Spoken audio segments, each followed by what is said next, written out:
Ngayon po, ipapakita ko sa inyo kung paano to pinapagana. Ito po yung 5 piso. Tapos, yuhulog lang siya. Tingnan nyo, ito yung timer niya.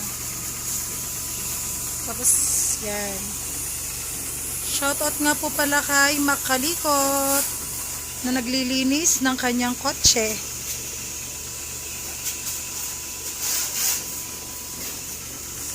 Ito yung timer niya. Kanina 2 minutes siya. Yan. Yung 5 piso po ay 2 minutes lang.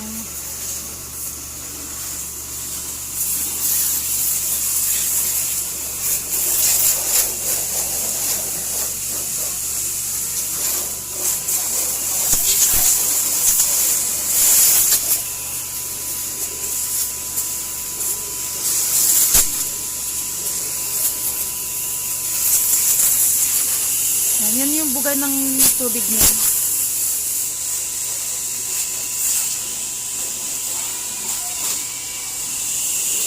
Yan, kung makikita nyo, kung madidinig nyo po, tumutunog siya pagka 1 minuto.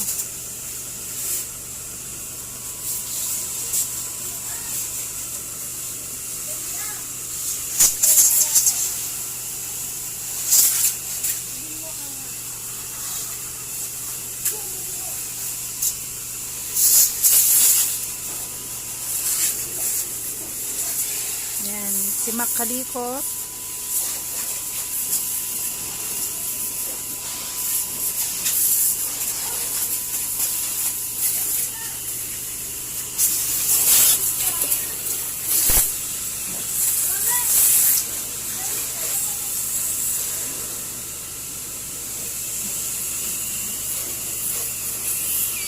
Yan.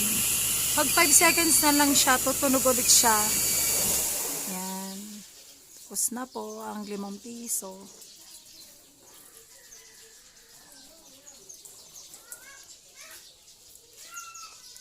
Yan. Nakapaglinis na rin ng kotse si Makalikot.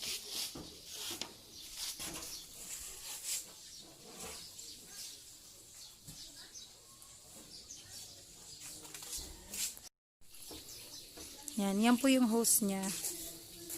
Dapat po laging ayusin kasi pag naiipit siya at natatapakan ng mga tao ay nabubutas siya.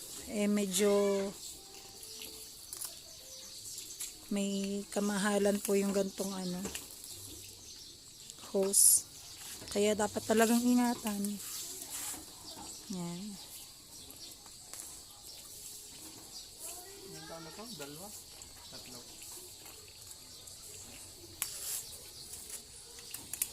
Yan, ganyan po. Ito po yung kanyang makina. Yan. Ito po yung makina niya. Tapos yan po yung drum na lalagyan ng tubig.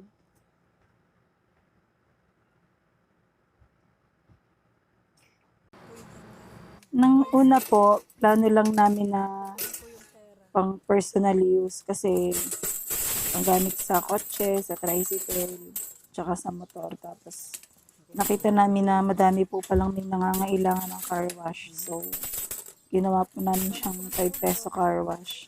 Kaya yan po, kita nyo yung kita namin. Kumikitang kabuhayan po.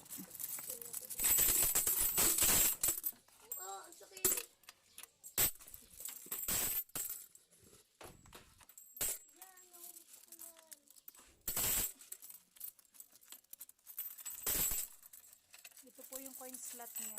Bali 5 pisong luma po yung gamit. Yan. Ito po yung aming maliit na business dito sa bahay.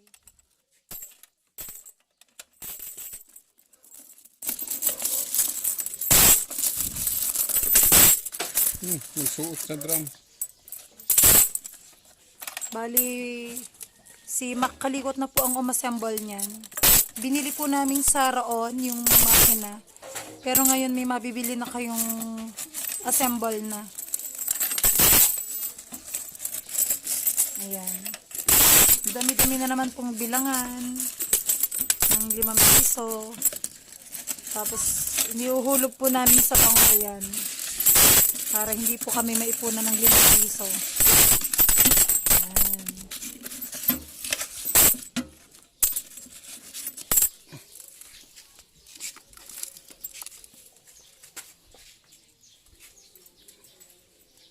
Kita nyo po yan.